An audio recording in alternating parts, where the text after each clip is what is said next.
तरह की जानकारी होगी, इसमें कौन क्या कर रहा है इसका भी पता होगा। कहा तो यह भी जा रहा है कि प्रत्याशी चयन में भी यह कारगर होगा। कैसे, इस रिपोर्ट में आप देखिए।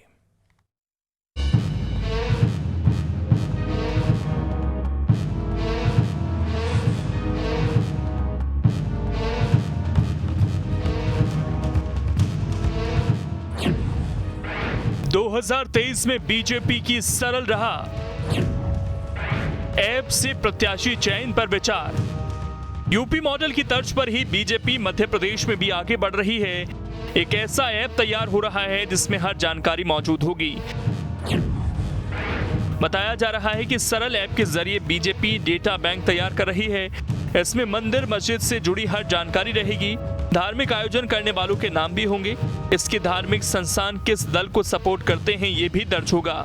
सरल ऐप से युवाओं को जोड़ा जाएगा। मुद्दों पर क्या लाइन लेनी है ये भी पता चलेगा। ऐप को ओटीपी प्रोटेक्टेड किया गया है, सिर्फ अधिकृत व्यक्ति ही इसे खोल सकेगा।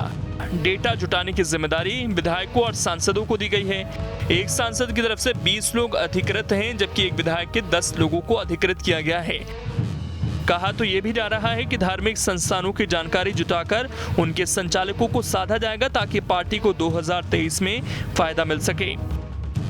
देखिए, भारतीय जनता पार्टी हर तकनीक को अपनाती है। युगानुकूल जो भी परिवर्तन होता है उसकी भारतीय जनता पार्टी हामी रही है। और Bharatiya Janata party conservative party नहीं है।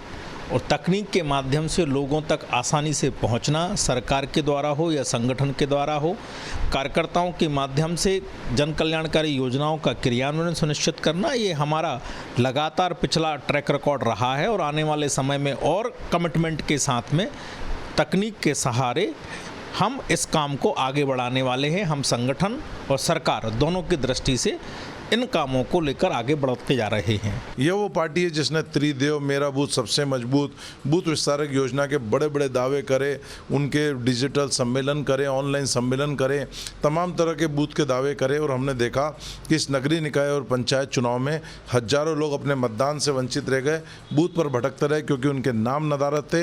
एक परिवार के नाम विभाजित कर दिए गए, एक परिवार के नाम अलग अलग बूथ केंद्रों पर आए, अलग अलग विधानसभा क्षेत्रों में आए और हजारों लोग वोट डालने से रह गए। इस मामले को खुद भाजपा के नेताओं ने उठाया, भाजपा के राष्ट्रीय महासचिव कैलाश विजयवर्गीय ने उठाया। तमाम नेताओं ने सरकार की आलोचना करी कि बूथ पे स्थिति खतरनाक थी, जिसके कारण लोग मतदान से वंचित रह गए। अब वो दावे सारे जो त्रिदेव थे सब हवा हवाई साबित हुए। अब इस सरल ऐप के दावे की वास्तविकता भी थोड़े दिन में सामने आ जाएगी। जानकारी के मुताबिक अब बूथ अध्यक्ष की नियुक्ति ऐप बेस्ड सिस्टम से होगी। इसके साथ प्रत्याशियों के चयन में भी इसका इस्तेमाल हो सकेगा। हर कार्यकर्ता की जानकारी होगी। इसके साथ ही नेता की कितनी सक्रियता है, फोटो के साथ सब कुछ ऐप में लोड होगा। इस ऐप का इस्तेमाल गुजरात चुनाव में हो चुका है, वहां पार्टी को सफलता मिली थी। इसीलिए सरल के माध्यम से 2023 की राह आसान करने की तैयारी हो रही है। देखिए, बीजेपी देश के अंदर वो पार्टी है जो नए प्रयोग करने में माहिर मानी जाती है। चूँकि ये डिजिटल युग है, इसलिए अगर चीज़ों को डिजिटलाइज किया जाए तो उसमें कम समय में ज़्यादा कुछ किया जा सकता है और एक मैसेज को बहुत ही कम समय में बहुत मिलियंस में फैलाया जा सकता है। एक चीज़ तो दूसरा क्या है कि इससे जो डाटा आता है वो कहीं ना कहीं ऑथेंटिक होता है, यानी कि विश्वास करने योग्य होता है। इसलिए तो कहीं ना कहीं डिजिटल फॉर्म में हर डिपार्टमेंट, हर गवर्नमेंट उसकी तरफ दौड़ रही है। तो ये कहीं ना कहीं आपने देखा होगा कि 2019 के इलेक्शन में या 2014 के इलेक्शन में सेंटर में बीजेपी ने इस चीज़ का उपयोग करते हुए कहीं ना कहीं सत्ता में आने का बड़ा रास्ता मिला। ठीक वैसे ही कांग्रेस ने 2018 में जिन असेंबली इलेक्शंस में इसका उपयोग किया तो उसको भी कई राज्यों में जीत के रूप में फायदा देखने को मिला। बताया जा रहा है कि पार्टी एक लिस्ट भी तैयार कर रही है जिसे सरल ऐप में लोड किया जाएगा।